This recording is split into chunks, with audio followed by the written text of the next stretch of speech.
Assalomu alaykum hammaga Promel kuzatuvchilari. Sizlarga bitta mo'yka haqida tanishtirmoqchiman. Bu bizni birinchi bo'lib o'rnatgan sama mo'ykamiz bo'ladi. Korpuslar o'sha boshqa odamdan olib qilganmiz. Dizayni o'shaning uchun boshqacha.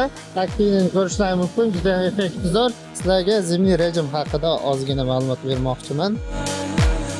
Xo'sh, ozgina bardakroq e'tibor bermisizlar, sababi 3 yil oldingi montajlarimiz bu.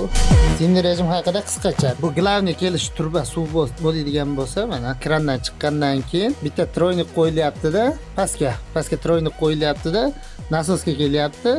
Keyin nasos orqali bitta kran qo'yilgan, davleniyali gruppa qilish uchun. Cheres filtr bu yoqdan aylanib o'tyapti-da, nasoslarga ulab qo'yilgan. Общий montajga mana ko'rishlari mumkin. Bu yoqdan ko'rsataman ekan. O'rtaga bitta obratga klapan qo'yilganda, ustidan o'tkazib yuborgan. Sababi nasos suvda haydaganda orqaga davleniya haydab o'ziga o'zi sirkulyatsiya bo'lib qolmasligi uchun o'rtaga mana shunaqa obratga klapan qo'yiladi. Undan keyin motorga haydab beradi. Agar siz bu sovuq kunda mana shu motorni ishga tushirib qo'ysangiz, suv haydaganning hisobiga o'sha motorlardan suv borib, strategiya zimniy bo'lsa, muzlab qolmaslikni oldini oladi. Qisqacha aytganda, agar sizda osmossiz variant bo'ladigan bo'lsa, bitta nasos bilan pistoletlarni almashtirasiz, ishingiz bitib ketadi.